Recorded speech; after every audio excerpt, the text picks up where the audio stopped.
Okay,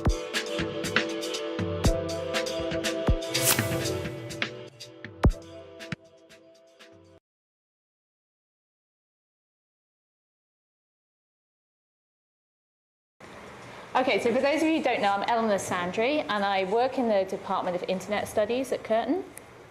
And so I teach Internet Studies, but my research is actually about communication more generally, so not just communication online, although broadly it's about communication and technology, so human communication with technology and through technology.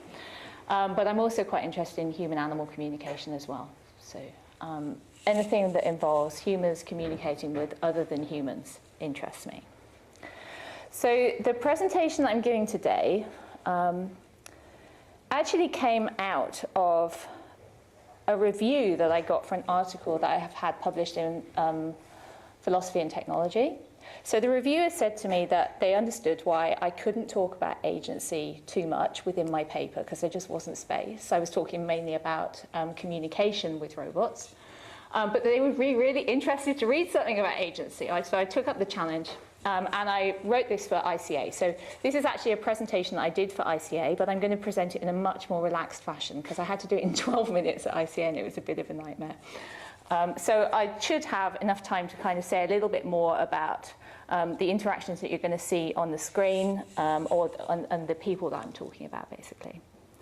So my aim in writing this was to try to examine how communication theory and also philosophical approaches to human-robot interactions offered ways to recognize the agency of machines in interaction, but also to continue to acknowledge the fact that they have an absolute alterity. Okay, there are elements about them which may seem human-like, but they are definitely not human, and it's really important to remember that. So people anthropomorphize pretty much anything. Like they anthropomorphize their computers. You know, we shout at them when they do something wrong. We give our cars names.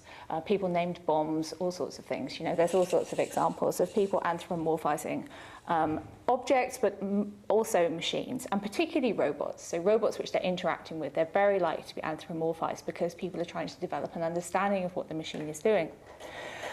But alongside this, kind of my whole idea behind all of my research pretty much is that it's really important to negotiate the understandings that you may have of the machine's agency so that you continually remember that it's other than human. Because really, I'm not interested in people creating machines that are designed to replace humans. I'm interested in people creating machines that actually operate with humans, that collaborate with humans, that we can collaborate with, that actually extend or augment our life in interesting ways.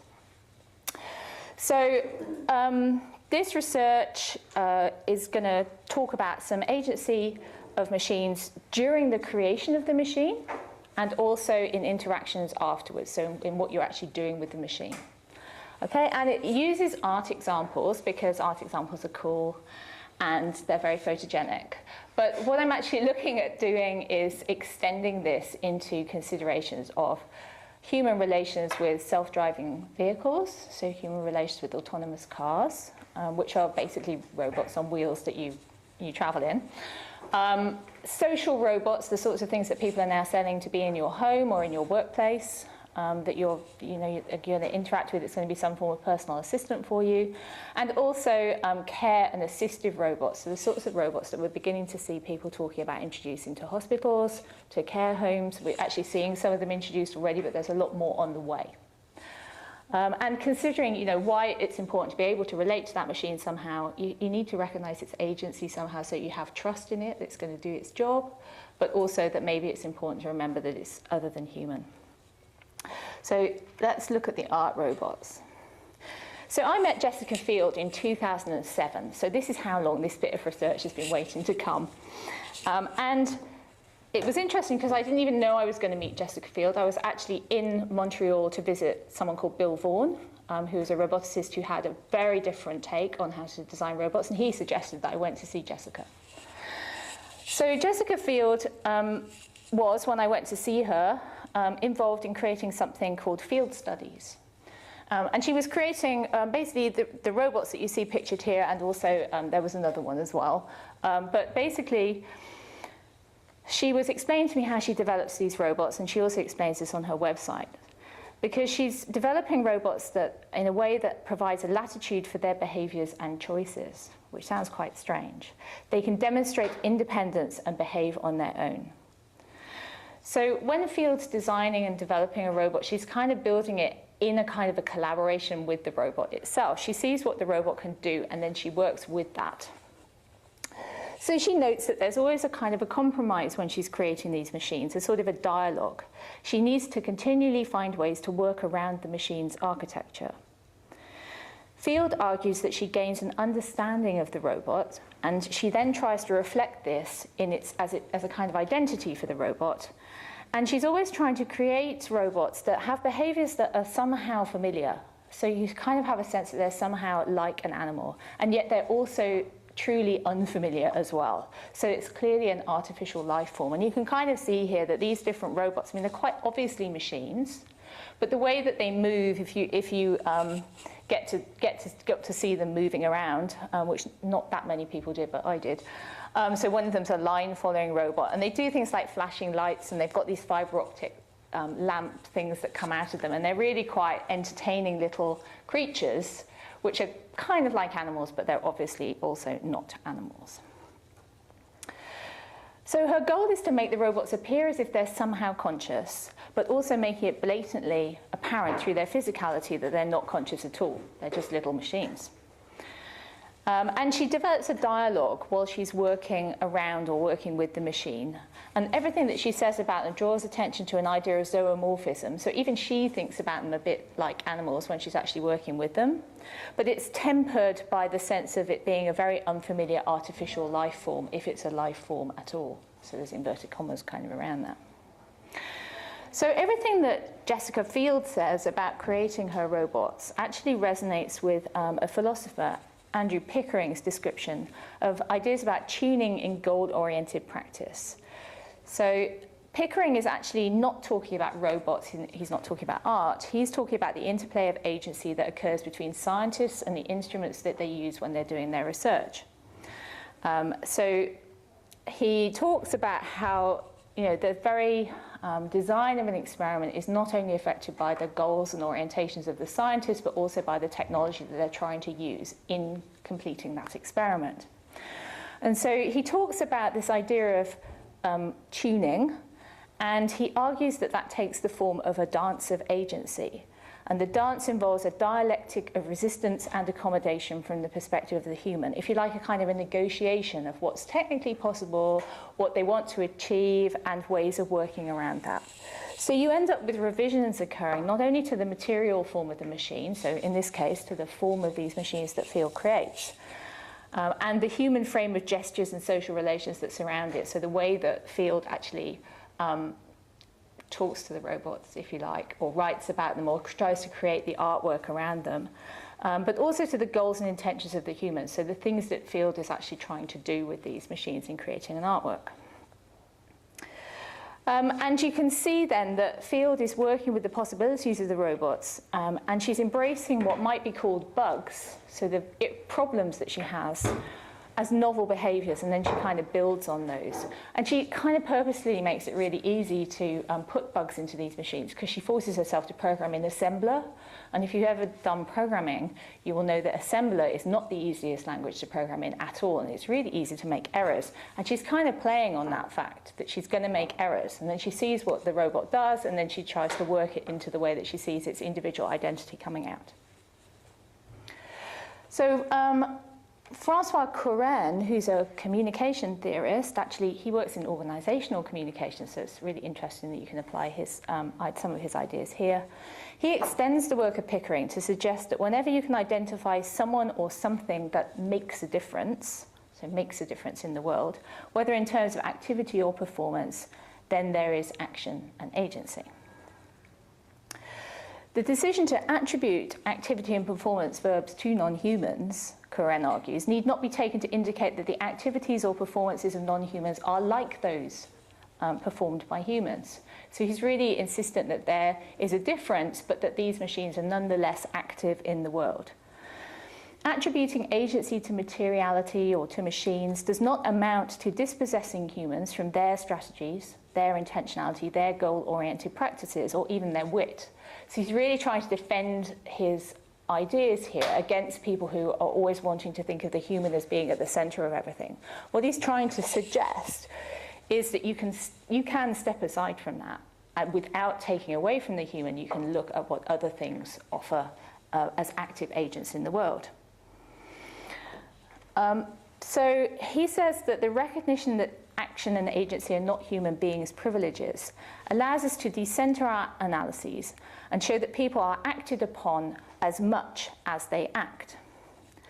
Now, I would argue that, in fact, when you're looking at a particular interaction or a particular context, it's really important to note that there's an asymmetry of relation. So it can move either way. So sometimes people act more on the technology, and sometimes the technology acts more on the people. It just depends what's happening and where the control in that relationship lies at that particular moment in time.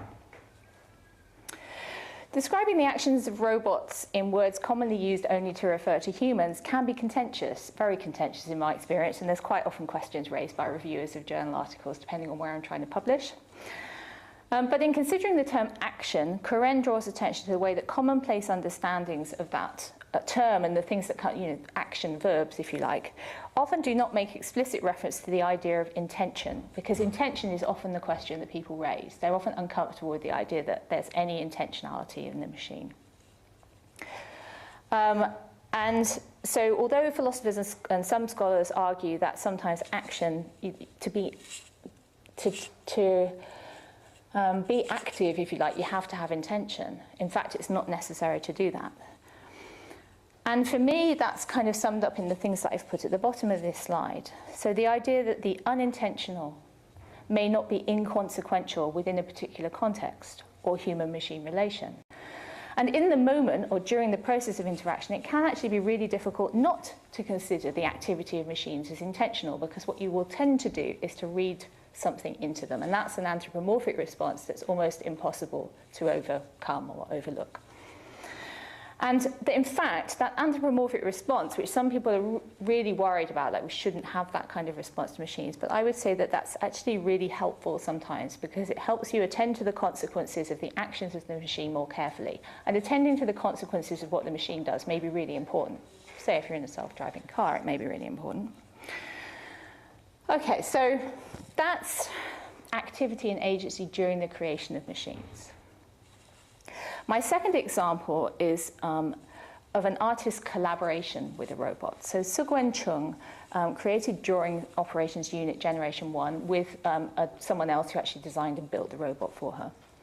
And she explains that working with Doug1, which is the shortening of that very long name, allows her to experiment with a new form of drawing. Okay? It involves slowing down and paying attention to the robot. Although Doug1's agency might be questioned, Doug1 tracks her movements as she draws and then draws with her. The tracking action is mutual, because Chung responds to the robot as it draws the line, and the robot responds to Chung as well. Chung describes Doug1 as a mechanical agent. She's not afraid to do that, whose errors and distortions resulting from its lack of motor dexterity, because it's not as good at drawing as she is, which might have been really aggravating when you think about it, because she's quite a perfectionist in the way that she draws, or has drawn in the past. But she says that the lack of precision or perfection that occurs within the drawings alters the way that the project develops, and she thinks it's delightful and surprising. So she's learned something by actually drawing with this robot. Chung notes that the robot's physical form is powerful. It's kind of a mechanical arm, but it's very, very simple, but the way that it moves with her is quite a powerful feeling as she's drawing with it. And it's combined, so this physical form of a kind of an arm with a pen is combined with computer vision and an algorithm to generate movement. So it's really easy for her and for viewers of them drawing together to assign agency, personality, and intent to this machine. Chung recognizes that this is a form of anthropomorphism, but I would suggest that her response to this machine is tempered in a similar way to Field's response, because Doug1 is so obviously a machine and not actually a human. Okay, so the process of working with Doug 1 relies on communicating entirely through gesture. So as the video shows, what's happening is they are drawing precisely together, so the interaction is occurring in the same space at the same time, and they kind of move around each other. And this type of embodied communication is something that theorist Donna Haraway has noted is more like a dance than a word. So it's not like talking to transmit information or exchange information. It's very much built around the movement as the machine and the human move together. Haraway, in saying this about embodied communication, draws on the work of Stuart Shanker and Barbara King, who suggests that communication framed by the dance metaphor, which this is an example of, involves co-regulated interactions and the emergence of creative communication behaviours within that context. So what happens is that you're not communicating directly, as in you're not transmitting information, but you are still communicating because of the way that all of your movements are tailored around what the other, in this case a machine, is doing. So you're tailoring your movement to one another. Okay. So Pickering emphasises that his theories about agency not only try to keep both human and non-human agency in view at the same time, which is what this kind of embodied idea of communication does, but also insist on the constitutive intertwining and reciprocal interdefinition of human and material agency. So what you see in a relationship like this, particularly if you're watching it or if you're involved in it, is that the idea of the agency of the machine kind of comes to light through the interaction itself. So these concepts, co-regulation, intertwining, and interdefinition, suggest that the embodied communication between Chung and Doug 1 is closely connected with the way that Doug 1's non-human agency can be understood as emerging within that process of interaction. Pickering notes that his way of understanding the interconnection of human and material agency is essentially temporal. And so you can see here that it's not only framed by a dance metaphor that's occurring in physical space, but also that the timing of that, so the actual being in the interaction, is really important. And if you watch videos of Chung, I think it's really funny the way that, so she talks about the agency of the robot a lot, but also then you see her, so when they start drawing and the robot's pen isn't in the right place, she just literally reaches out and like plonks the pen down on the paper. And when she finishes, she reaches out and she grabs the pen and takes it away from the robot. So there's this sense of agency in the machine while you're actually in the interaction, but there's also a really strong understanding that it is a machine that you are working with and that you basically kind of have the right to just take its pen away. Okay, so it's quite an interesting type of relation, and it's important to recognise that Doug's alterations of the drawing are not really intentional. So this isn't that intelligent a machine. It's not really an artificial intelligence. They're, in a way, associated with its mechanical limitations. But the robot can be understood as an agent within the drawing process because of the attention that Chung pays to its activity in the world. So because Chung pays attention to the robot, that's kind of where its agency comes from in this process.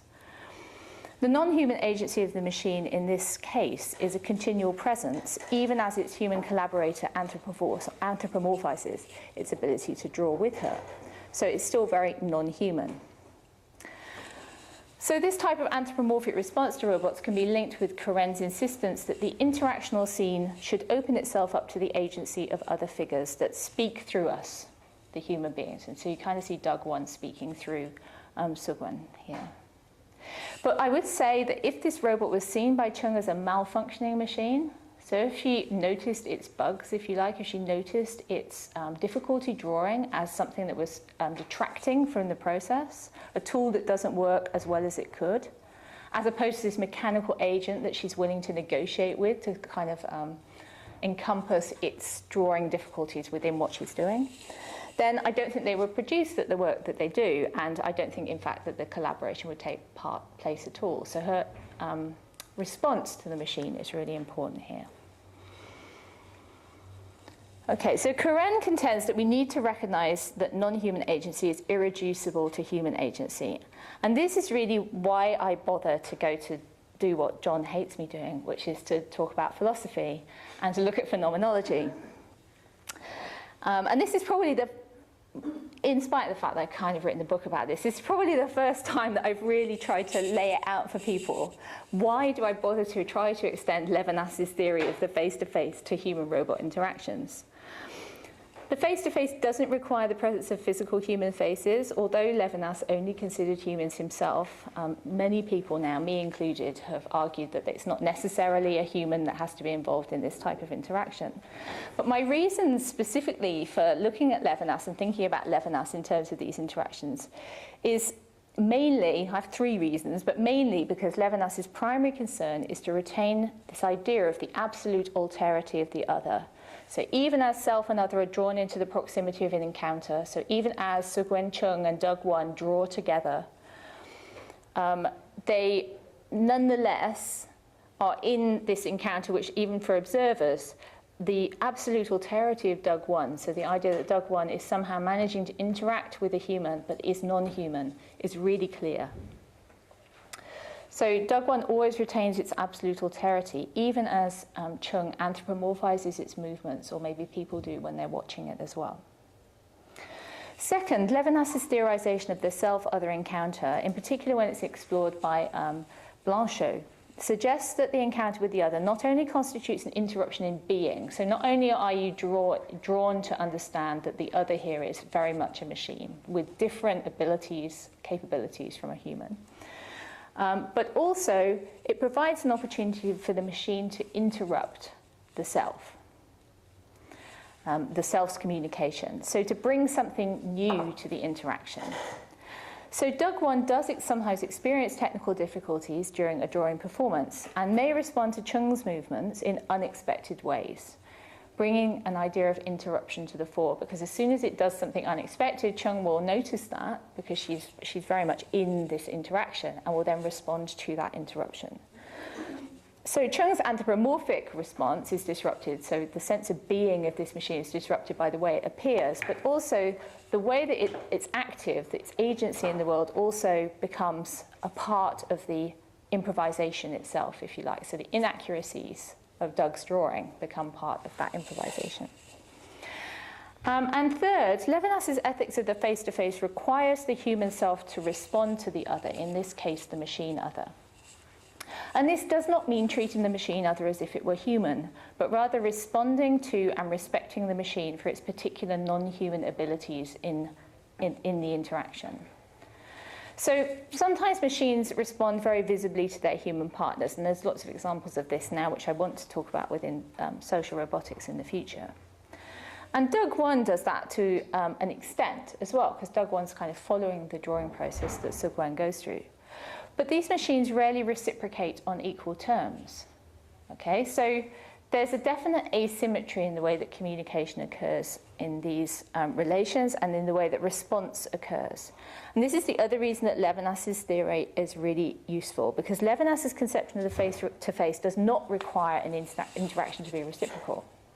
Levinas is open to the idea that the other may not reciprocate at all, and it may all be on the human side, or you may see that there is some reciprocation, or it may change, so the asymmetry of the relation may change as the interaction occurs. So Doug Won interrupts the drawing process of the human, suggesting new paths, and the acceptance of these is supported by Chung's respect for that particular robot and for the fact that she's interacting with it, and her willingness to adapt to its movements throughout the interaction. So there's a full written paper that goes with this that was available at ICA, and I will be altering it and writing it up for publication somewhere, maybe in Philosophy and Technology, maybe somewhere else. And in the full written paper, I've included some other examples, which I've actually written about before, but some more practical examples. So things like the way that people collaborate with their robotic vacuum cleaners, or in fact the way that the people who collaborate with their robotic vacuum cleaners have cleaner houses than the ones who get really frustrated with their robotic vacuum cleaner not doing what they wanted to do. And now I'm interested in kind of spreading these ideas further, so looking at some self-driving cars and things as well. And there's lots of ways that I'm going to take this. So the main argument of the paper is that recognizing the non-human agency of machines is an essential part of actually developing a kind of a meaningful or productive relationship with them. Machines can and are likely to be, and maybe even should be, regarded as non-human agents. But this occurs alongside this, their non-humanness, their alterity must be kept in mind, both in order to notice when they can add value to a collaboration. So by doing something that's entirely not, it's not a human ability, it's a machine ability. But also as a reminder that human responses to their agency should be different from human responses to other humans. And that's really important in philosophy and ethics at the moment, where people are trying to make arguments about whether or not robots should have rights and how people should respond to robots and the effects that that has. And so this idea of them being non-human agents and trying to work around, well, is agent the right word for them? I've been asked that as well, and I'm a bit like, well, what other word are we going to use for them? Because it's used a lot within technical language. You often talk about agents within software systems as much as within hardware systems. So it's a very difficult word to get away from. So you kind of need to find new ways of actually theorizing these relations. And that is the end of what I wanted to say. Thank you very much.